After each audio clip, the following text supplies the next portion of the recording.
one was a prescription drug database bill, and what it does is it establishes a drug database, and I believe, Aaron, you said it was to be instituted by, I think, July 1st or June, something like that, where, you know, currently, you know, if you're injured and it appears that a lot of these prescriptions are being issued during, you know, workers' comp injury or something, and we actually had at Penn Waste, we had a worker that was injured, I think back in April, over a weekend, and went to one of the hospitals and was treated, and then left with a 30-day prescription for Oxycontin. And so, number one, that worker left with that prescription, and let's say he would go to another hospital or another doctor. That other hospital or doctor would not know that he has been, you know, at a hospital. So a database is going to be established. It's going to be about 6 months, but I think that is key. And many states have this database, and it's very helpful. Secondly, there was a prescription dispensing bill that was also signed by the governor, and it limits when you have an injury. I believe it's a 3, 5, and 7-day prescription that can be issued instead of a 30-day prescription.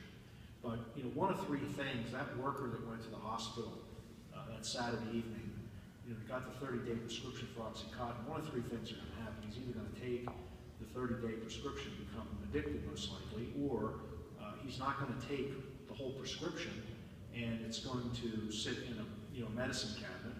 Or third, you know, depending on circumstances, you know, somebody might offer him, if they know he has it, they may offer to buy his pills. And I believe those prescription drugs are going for what, somewhere in the $20 to $30 a pill right now, something like that. So, you know, it's a serious problem. But the database, and I'll give you an example, but it's even worse. You know, we talk about, there's many other ways that death is involved. But I know a lady in June who was in Reading on a Friday morning that went out for a run, and she was hit by a pickup truck and killed instantly. And you know, it's very tragic because she was the second generation of a CEO. She's second generation CEO of a company in Reading, and maybe you've heard of it. It's East Penn Manufacturing. They make Decker car batteries. There were 6,700 employees in her company, and 6 weeks later, the Berks County District Attorney's Office charged the driver with driving under the influence of prescription drugs. And I was told by someone that's fairly close to this whole situation, that this person that was involved in the accident that was driving the pickup truck had 11 different drugs in his system. So obviously he was getting them somewhere, but it is a serious problem. So, and I think something else that York is known for many things, and you know, we're known for our proximity to Baltimore. Earlier this year, Baltimore was ranked as the heroin capital of the U.S., which is very serious. And you have the waterways, and you can't stop every boat and ship that's coming into the harbor.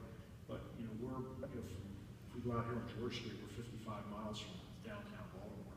So you know, this is a very large problem. But I think, you know, the task force is learning, and the task force was formed later part of the summer. But we are all learning very quickly and getting educated, and this is a process that I think we as a community have to come together, because we can see by the numbers how much it's affecting us. And I was watching the news when I was home quickly at 6 o'clock, and I believe it was the Center for Rural Pennsylvania announced this afternoon that the heroin deaths in Pennsylvania hit 1,000